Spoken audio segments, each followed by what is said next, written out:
Hello, I'm Karen. In this video, I will show how scheme participants lodge their PDRS individual liable demand in TESSA. We have created separate videos to show how scheme participants lodge their ESS annual statement and PDRS annual statement cases. All scheme participants must lodge these cases in TESSA. There is no nil return option in TESSA. For more information, please refer to our website. To get started, you will need ready to upload your signed declaration of liable acquisitions, your audit report, unless you're exempt from audit, and any additional information such as signatory authorizations. In the next few minutes, I will impersonate a scheme participant. I will raise an individual liable demand case in TESSA, respond to an RFI, and after my case is complete, I will view my case. Let's get started. I've logged into TESSA and have arrived on the landing page. Let's raise a case for individual liable demand.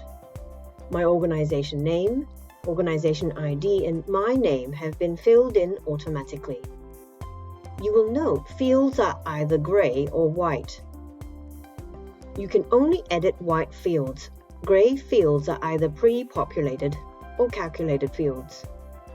Mandatory fields are indicated here in red or with the red asterisks. First, let's choose your liability period for the compliance year you wish to lodge your early PDRS peak liability data for.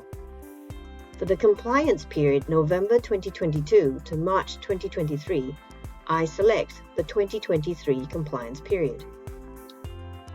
Please note, if you have already submitted an individual liable demand case for this liability period and that case is still in progress, TESSA will not allow you to submit another case. A warning message will be displayed later in the process when you try to submit the case. Next, I will populate the calculation of liable acquisition fields from the data in my declaration of liable acquisitions. This must match the declaration of liable acquisitions I upload to this case, or the case will be rejected. I can then enter whether this submission was audited, and if so, I enter the auditor group who performed the work. I then tick the acknowledgement confirming I have uploaded our signed declaration, and if an audit was required, an audit report. In this case, I only have to submit my individual liable demand. I don't have to nominate to carry forward a shortfall or to nominate certificates for surrender. That will be done later in the compliance cycle when my PDRS annual statement is due. Please see the PDRS annual statement video in our knowledge base. I must attach at least my signed declaration of liable acquisitions by clicking on the paperclip or add attachments. In this case, I will attach my signed declaration. I could also upload other relevant documents such as signatory authority or any correspondence with IPART relevant to the case. So I click Open. I then tick the Commit Documents to Submission tick box. I will update the document type and document note by selecting the pencil or edit row in the External Documents table. I select a document type. This is compulsory. I can add a document note if I wish. I then select Save and repeat this for all uploaded documents. If I wish to delete an attachment, I click the X Delete and then click OK to confirm. I will then click Commit Documents to Submission again. If I want to add another attachment, I click on the Add Attachments. Now that I have completed all the mandatory fields and attached my documents, I can now submit my case. After the case is submitted, a case number is generated and the state of the case is new. I can see my attachments at the top of the case and also a snapshot of the variables I selected. And if I scroll down, I can see the SP yearly liability record for this liability period. At any point in time, I can always go back to My Cases. I can click on the Scheme Participant Liabilities category and find my case. I can also type in the keyword search, for example the case number, and open my case up that way.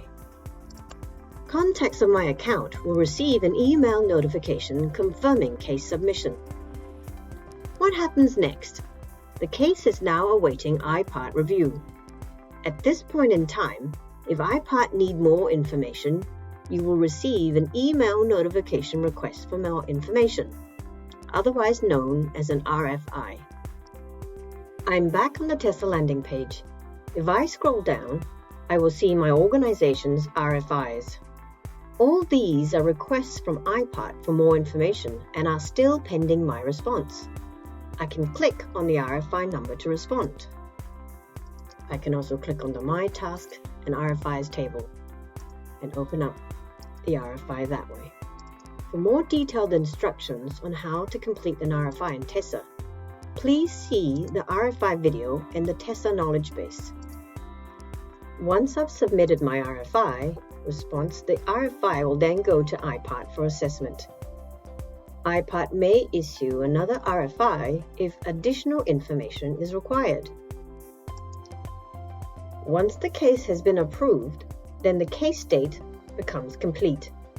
Contacts of my account will receive an email notification of the case completion.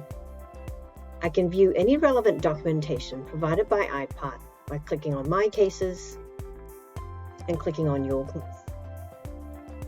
Any documents iPart have attached will be available here.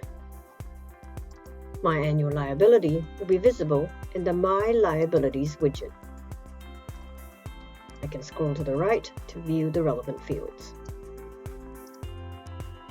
What if I have entered incorrect data and submitted my case? Please note that iPart cannot change your submission.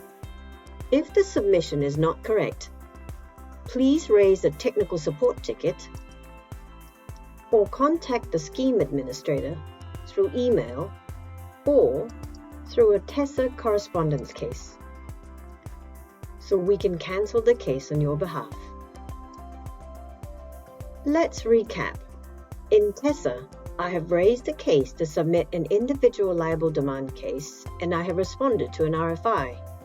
I was able to view my case in My Cases and my liability record in My Liabilities.